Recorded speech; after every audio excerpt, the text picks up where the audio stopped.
16 tahun yang lalu, salah satu aktris paling terkenal di Indonesia menjadi berita utama ketika dia menikah dengan seorang pangeran Bali kelahiran Australia bernama Joko Gus. Kisah cinta mereka dengan cepat menjadi sensasi nasional. Dan yang membuatnya semakin menarik adalah sang pangeran sendiri lahir dari kisah cinta kerajaan yang tidak biasa. Karena ayahnya sendiri pernah menikahi seorang wanita Australia biasa.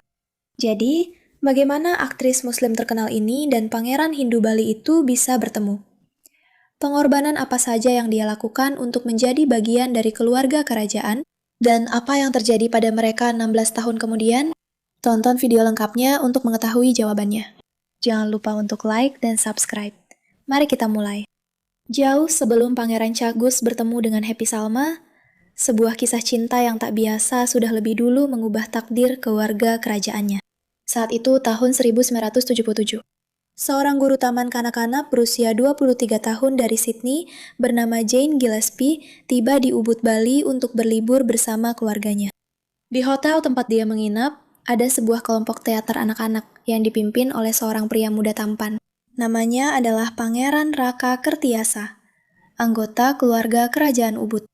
Jane langsung tertarik padanya. Saat mereka menghabiskan waktu bersama, mereka menemukan banyak kesamaan. Dan apa yang awalnya hanya percakapan sederhana, dengan cepat berubah menjadi kisah cinta yang penuh gairah. Namun seperti banyak kisah cinta liburan lainnya, waktu mereka bersama akhirnya berakhir. Dan Jane kembali ke Australia. Namun, dia tidak bisa melupakan sang pangeran. Keduanya melanjutkan hubungan mereka melalui surat. Akhirnya, Jane membuat keputusan berani untuk meninggalkan pekerjaannya dan pindah ke Bali secara permanen. Tak lama setelah kepulangannya, Pangeran Raka melamarnya, dan dia menerimanya tanpa ragu. Hubungan mereka menarik banyak perhatian pada saat itu, karena jarang sekali seorang pangeran Bali menikahi wanita asing. Setelah menikah, pasangan itu dikaruniai 3 anak. Anak sulung mereka adalah Cok Gus, yang lebih dikenal oleh teman-teman baratnya sebagai Max. Max menghabiskan sebagian besar masa kecilnya di Sydney, tempat orang tuanya pindah untuk memberikan pendidikan barat kepada anak-anak mereka. Namun, dia selalu merasa memiliki ikatan yang mendalam dengan Bali. Akhirnya, saat remaja, keluarganya kembali pindah ke Bali. Setelah kembali ke Ubud, dia membangun kehidupan yang tenang sesuai keinginannya sendiri. Dia menjadi seorang fotografer dan membantu menjalankan restoran dan rumah teh terkenal milik ibunya, Biku. Dia juga mengembangkan kecintaan yang mendalam terhadap selancar. Dan melalui hasrat inilah, dia akhirnya bertemu dengan cinta sejatinya, Happy Salma. Pada saat itu, dia adalah salah satu bintang televisi yang paling dicintai di Indonesia. Happy Salma memulai karirnya sebagai model sebelum beralih ke dunia akting, di mana dia tampil dalam berbagai film dan sinetron. Pada saat dia mengunjungi Bali pada tahun 2006, Happy Salma sudah menjadi salah satu wajah yang paling dikenal di Indonesia. Keduanya bertemu melalui teman yang sama saat berselancar di pantai-pantai Bali Selatan selama salah satu liburan Happy. Namun yang menarik, hubungan mereka tidak langsung terjalin. Bahkan, pada awalnya mereka tidak langsung akrab. Happy Salma sendiri kemudian mengakui bahwa Jokus awalnya bukan tipe pria idamannya.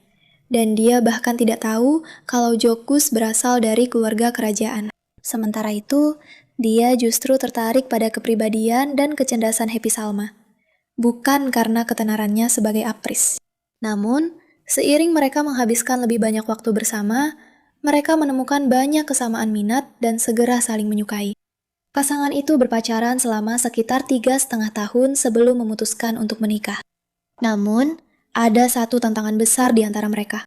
Happy Salma adalah seorang Muslim, sedangkan Cak Gus adalah seorang Hindu.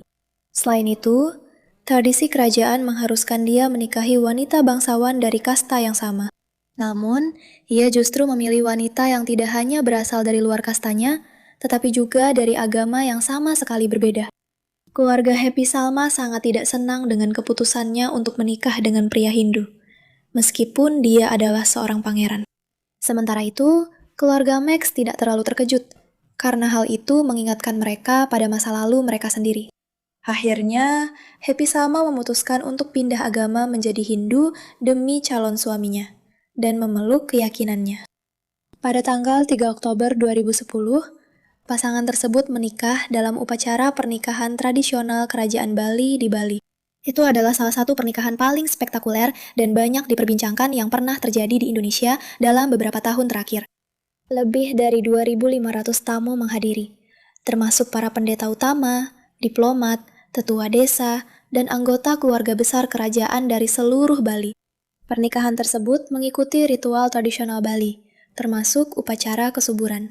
Pasangan pengantin berjalan berputar sambil membawa sesajen, dan mempelai pria sambil bercanda menepuk ringan mempelai wanita dengan ranting sebagai bagian dari ritual. Happy Salma juga duduk di atas kelapa pada salah satu tahap upacara. Menurut kepercayaan setempat, ritual ini dimaksudkan untuk memberkati perempuan dengan kesuburan dan kemakmuran dalam pernikahan. Salah satu bagian paling mencolok dari upacara tersebut adalah hiasan kepala pengantin wanita yang rumit seberat 3 kg berwarna emas, yang ia kenakan saat prosesi antara pura-pura setempat. Menariknya, pada saat itu, Happy Salma dikabarkan lebih kaya daripada keluarga kerajaan, dan sebagian besar biaya pernikahan ditanggung olehnya. Selama konferensi pers, para jurnalis berulang kali menanyakan kepadanya tentang biaya pernikahan. Namun ia menjawab bahwa ia tidak ingin fokus pada uang, dan menjelaskan bahwa ia melihat seluruh pengalaman itu sebagai sebuah berkah. Pasangan tersebut juga mengadakan upacara kedua di Sydney untuk keluarga dari pihak barat tempat Jack Goss dibesarkan. Setelah menikah, Salma menerima nama kerajaan Jero Happy Salma Wanisari. Seperti ibu mertuanya, Putri Jero Asri, gelar Jero diberikan kepadanya sebagai tanda status barunya setelah menjadi bagian dari keluarga kerajaan lewat pernikahan. Happy Salma kemudian mengungkapkan bahwa setelah menikah, ia mengalami gegar budaya yang cukup kuat, karena harus menyesuaikan diri dengan tradisi dan adat Bali yang sangat berbeda dari kehidupan yang ia kenal sebelumnya. Dia pernah menjelaskan, "Awalnya saya mengalami gegar budaya dan harus beradaptasi. Tapi menurut saya, siapapun yang kita nikahi, pasti akan selalu ada penyesuaian." Dalam cerita, orang membayangkan seorang pangeran sebagai seseorang yang luar biasa. Tapi suami saya sebenarnya sangat sederhana dan biasa saja. Pada tahun 2015, pasangan tersebut menyambut anak pertama mereka, seorang putri bernama Sri Kinandari. Lalu, pada tahun 2018, mereka dikaruniai seorang putra bernama Ngurah Raidaru. Meskipun Happy Salma jarang tampil di televisi setelah menikah, ia tidak pernah meninggalkan kecintaannya pada film dan teater, bahkan setelah menjadi seorang ibu. Selama bertahun-tahun, ia terus membangun karir yang sukses dan menerima banyak penghargaan bergengsi, termasuk Piala Citra untuk pemeran pendukung wanita terbaik, yang sering dianggap sebagai Oscar-nya Indonesia. Saat ini, hampir 16 tahun telah berlalu sejak pernikahan mereka. Namun hubungan mereka masih tampak sekuat dulu. Mereka terus menunjukkan kasih sayang satu sama lain dan tampak sangat jatuh cinta. Meskipun perbedaan agama dan budaya pernah menjadi tantangan dalam hubungan mereka, mereka berhasil membangun keluarga yang bahagia bersama dua anak mereka.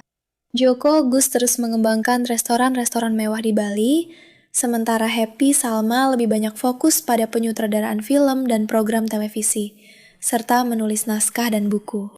Dia juga ikut mendirikan merek perhiasan yang sukses bernama Tulola. Pasangan ini terus saling mendukung dalam segala hal yang mereka lakukan. Ketika Happy Salma bepergian untuk bekerja atau tampil, Max sering tinggal di rumah untuk merawat anak-anak dan mendukung keluarga. Dalam hampir 16 tahun pernikahan, tidak pernah ada satupun skandal besar, rumor, atau kontroversi publik seputar hubungan mereka. Selama bertahun-tahun, mereka telah membangun kehidupan keluarga yang kuat dan stabil bersama-sama. Saat ini, banyak orang di Indonesia melihat mereka sebagai salah satu pasangan yang paling dikagumi dan langgeng di negara ini. Bukti bahwa cinta dapat mengatasi perbedaan budaya, agama, dan latar belakang. Apa pendapatmu tentang kisah cinta ini? Bagikan pendapatmu di kolom komentar. Dan itu saja. Jika kamu menikmati videonya dan ingin lebih banyak lagi seperti ini, jangan lupa beri jempol di bawah sebagai bentuk apresiasi. Dan kalau belum, jangan lupa berlangganan. Berlanggananlah ke channelku dan aktifkan ikon lonceng agar kamu mendapat notifikasi setiap kali aku mengunggah video baru setiap minggu. Sampai jumpa di video berikutnya.